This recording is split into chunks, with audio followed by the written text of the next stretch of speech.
হাজার হাজার বিশ্ববিদ্যালয়ের ছাত্র ওখানে গ্যাঞ্জাম লাগছে। হাসানাত গেছে ওখানে সান্ত্বনা দিতে।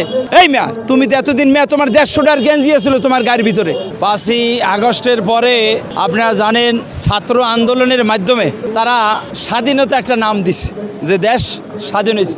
ছাত্ররা যেভাবে আন্দোলন কইরা যে প্ল্যাটফর্মে পুষছিল, যে সম্মান নিয়ে পুষছিল, সেই সম্মান তারা পরবর্তীতে রাখতে পারে না। এটার লেটকা খিচুড়ি বানাই লাইছে। ওরা বিভিন্ন জেলায় কিশোরগঞ্জ যায় সমাবেশ করে, চট্টগ্রামে যায় সমাবেশ করে, বরিশালে যায় সমাবেশ করে, রাজশাহী যায় সমাবেশ করে।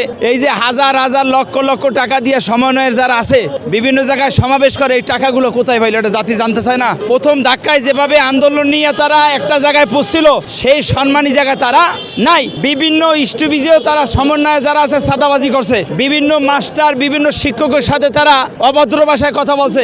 বিভিন্ন প্রশাসনের তারা বিভিন্নভাবে হয়রানি করছে। এগুলো তো শিক্ষকের কাছে, ছাত্রদের কাছে শিক্ষক কোনো সময় আশা করে না। হাজার হাজার বিশ্ববিদ্যালয়ের ছাত্র ওখানে গ্যাঞ্জাম লাগছে। হাসানাত গেছে ওখানে সান্ত্বনা দিতে।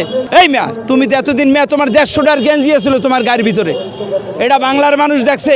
আপনার সাজিলের গায়ে আপনার 250 টাকার পাঞ্জামি আছিল, এখন 15,000 টাকা দামের পাঞ্জাবি। এটা বাংলার মানুষ জানে না। টাকা যে দুর্নীতি হইতেছে এটা বোঝে না। আপনার সচিবালয়ে আগুন রাখছে, হাজার হাজার মানুষের চিকিৎসার কাগজের জমা দিয়ে দিয়েছে, এই টাকা এখন পর্যন্ত অনেকে পায় নাই। তো বর্তমানে সমন্বয়ের যারা আছে এই নামটারে বিলুপ্ত করতে হয়, এটা একবারে বাজেয়াপ্ত করা উচিত। বাংলাদেশে বর্তমানে প্রধান উপদেষ্টা ডক্টর ইউনূস সাহেব যিনি আছে তার দৃষ্টি আকর্ষণ করব, সেনাপতির প্রধান যিনি আছেন তার দৃষ্টি আকর্ষণ করব, এমনকি রাষ্ট্রপতি যিনি আছেন। আপনাদের 3 জনের কাছে এই দেশ নির্ভরতা। আপনারা যেভাবে সারপোকা লইয়ে বসছেন, এই সারপোকা লইয়ে জীবনে দেশ চলে না। আপনাদের ভিতরে যে সারপোকাগুলা লইয়ে বসছেন, এদের ভিতরে কিন্তু দুর্নীতি ঢুকে গেছে। এদেরকে সতর্ক করেন। এরা যতটুক মানুষ না, এরা যতটুক মানুষ তত বড় কথা বলবে, কিন্তু মানুষ অনুসারে তারা কথা অনেক বড় বড় অনেক কথা বা বিভিন্ন জায়গায় স্টপিজে তারা বলে।